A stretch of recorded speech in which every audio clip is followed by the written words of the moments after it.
Congressman, welcome. Take us through your bill and what you've heard about Tim Scott's Republican bill. Where is their common ground?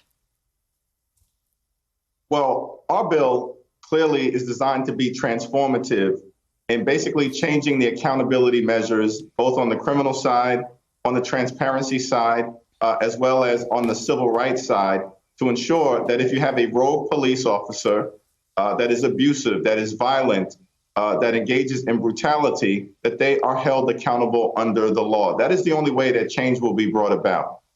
We'll see what the proposal is on the Republican Senate side, but it does not appear to be anchored in anything truly transformative. Well, your bill won't have the opportunity to transform anything unless you can get it signed into law. If there were, let's say, two things that you could work from your bill into the Senate version, what's the most important? Well, the national use of force standard that we established in our bill, which is anchored in the principle that de-escalation tactics should be used in the first instance, and that deadly force should only be used as a matter of last resort, I think is critically important to establish, because right now there is no standard that exists. There are thousands of law enforcement departments, and it's the Wild West, and that often results in deadly consequences. I've been working for 5 years on a chokehold ban that would prohibit such tactics that result in strangulation and asphyxiation, including a knee to the neck. And that clearly should be prohibited under law because it's uncivilized, it's unnecessary, it's unconscionable, and it's un-American. The president order supports that. If you can get a national chokehold ban, is that progress? Well, we need comprehensive police reform because the situation that we confront right now, where we see unarmed African-American law-abiding citizens repeatedly killed, not just month after month, year after year, but decade after decade, is untenable. It's not consistent with the principles of liberty and justice for all and equal protection under the law. That's why we're saying we need transformative police reform. And that is why the Justice and Policing Act is the right way to go. Can you help us understand what transformative police reform means? Because unfortunately, the president takes things like defund the police and warps their meaning. And in warping their meaning, convinces the American people, well, that means we're not going to have a police force and you won't be safe, when you and I both know that's not the case. The chokehold ban, reforming the doctrine of qualified immunity so it can no longer block people from vindicating their civil rights under law. A national use of force standard is appropriate. Expanded jurisdiction for the Department of Justice Office of Civil Rights so that we don't rely on accountability to come from local district attorneys' offices that have a cozy relationship with the local police department. We prohibit no-knock warrants in drug cases, the type of situation that resulted in the death of Breonna Taylor. We've got a national database as it relates to the excessive use of force so that you don't have officers like the one who killed Tamir Rice fired in one jurisdiction only to be hired by the Cleveland Police Department, resulting in a deadly encounter and a 12-year-old boy shot in cold blood.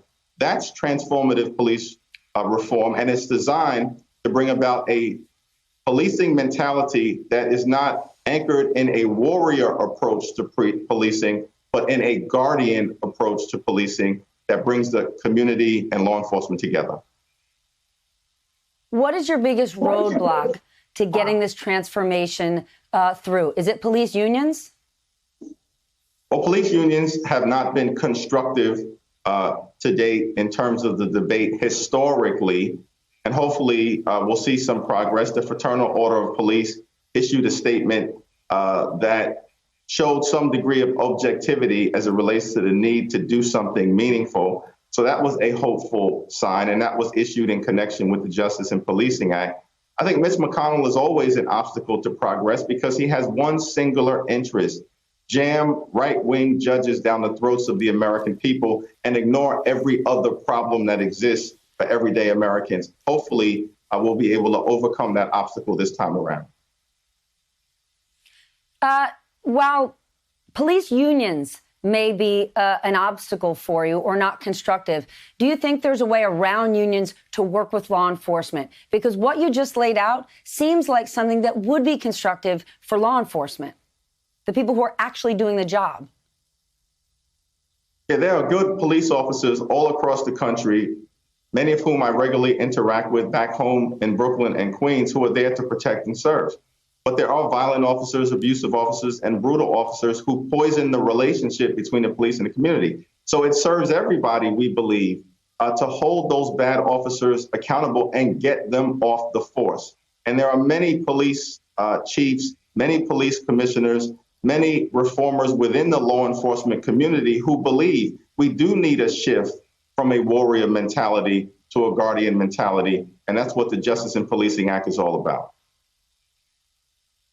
These protests are not just about policing. They're about injustice across the board. Injustice in terms of education, economics, opportunity, healthcare. Can you use this momentum to go beyond police reform?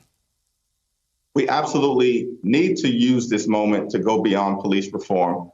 The death of George Floyd definitely was, well, I think what you're going to see in the House of Representatives is that we are going to tackle all of these issues: housing injustice, economic injustice, educational injustice. The fundamental pillars that underlie our society have to be dealt with so that the ability of every single American, regardless of race, regardless of color, regardless of religion, regardless of region, to pursue the American dream becomes a reality. We've made a lot of progress in America. We've come a long way, but we still have a long way to go as it relates to our long, necessary, and majestic march toward a more perfect union. We are committed to that endeavor with the fierce urgency of now. Hey there, I'm Chris Hayes from MSNBC. Thanks for watching MSNBC on YouTube. If you want to keep up to date with the videos we're putting out, you can click subscribe just below me or click over on this list to see lots of other great videos.